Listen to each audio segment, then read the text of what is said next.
mën nañ koo doxal ak moom. bari na ci mais dañuy njëkkee ci actualité yi.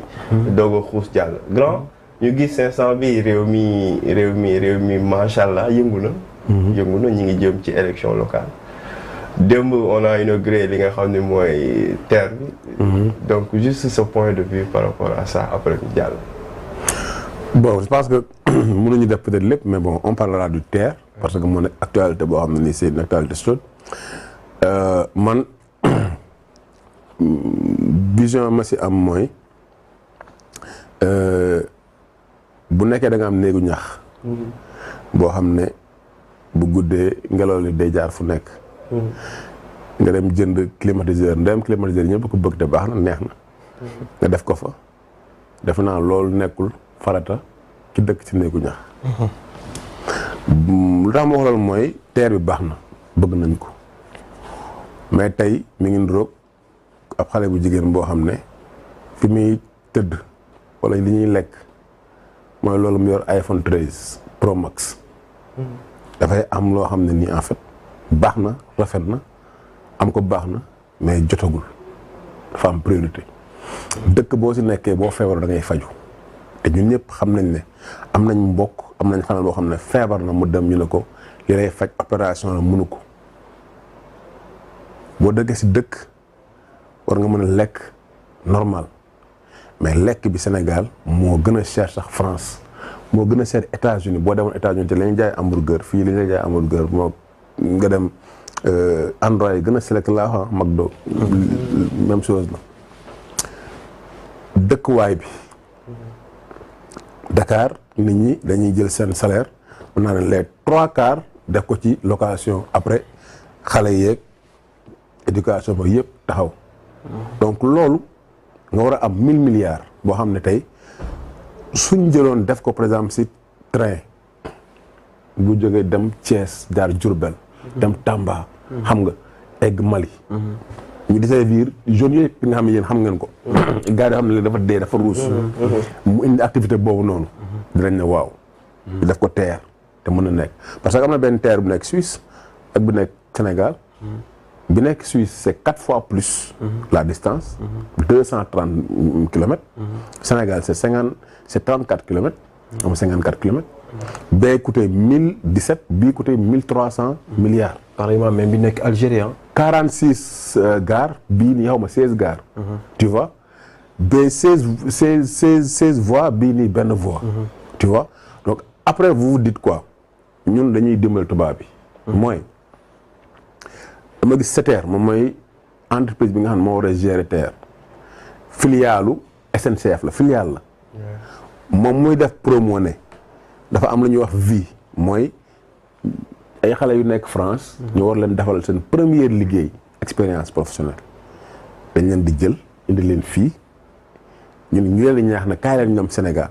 entre 18 et 26 ans ngeen liggéey ngeen am seen première expérience professionnelle dañ leen permettre parce que dañ leen di fay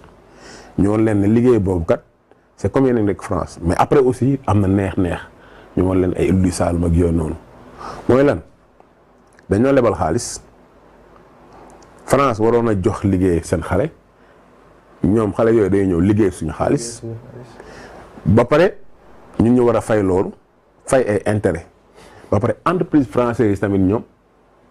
seen dëkk waru leen jox liggéey ñu ñëw ñu liggéey loolu donc dama ne il faut que mentalité yi de coloniser yu ñu am que ça cesse gis naa koo xam ne mi ngi si biir kii bi sànq rek laa ko doon lire tubaab la bokk na ci dirigeant yi yore kii bi mu ne je considère la France comme ma femme et le Sénégal comme ma maîtresse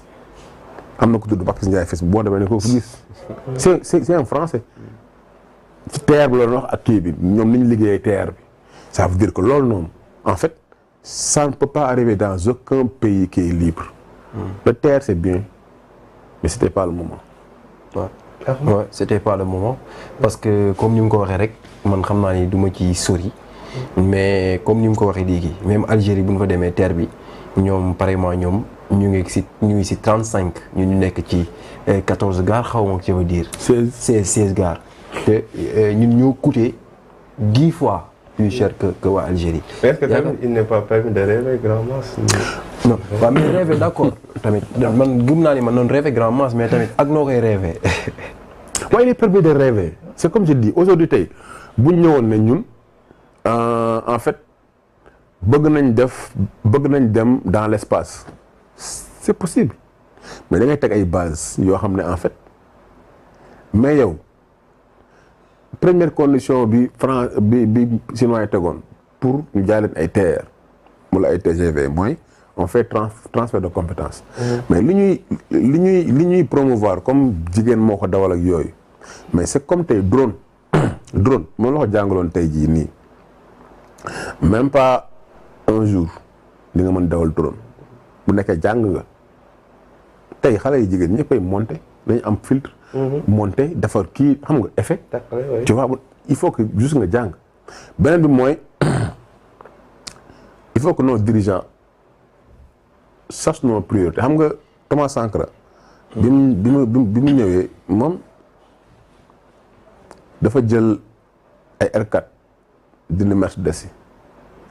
bu doon voyager day jël dafay nekk classe économique dem première classe bu demee ci dëkk aussi dafay dem ci auberge wala hôtel bu yemambaay du dem ay 5 étoiles ak yooyu noonu. parce que danaa moom il est pauvre. mais comment se fait-il que les dirigeants des pays pauvres soient les dirigeants les plus riches du monde? C'est des voleurs. C'est des voleurs. Non, c'est des voleurs.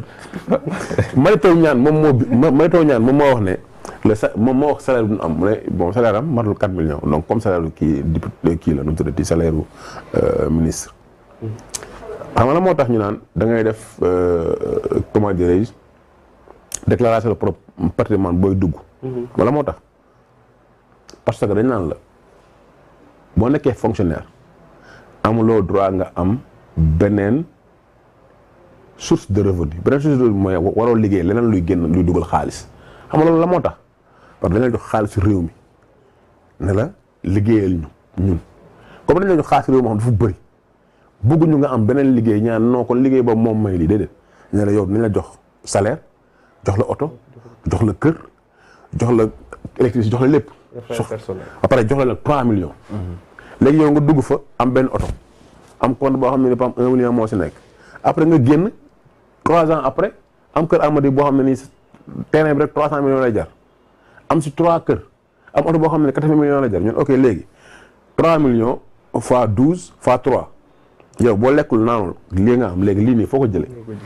c'est ça loolu moo tax ñuy def déclaration de patrimoine maintenant tous ces ministres là qui sont riches à milliards c'est des voleurs. Un point, un tiré amul laayam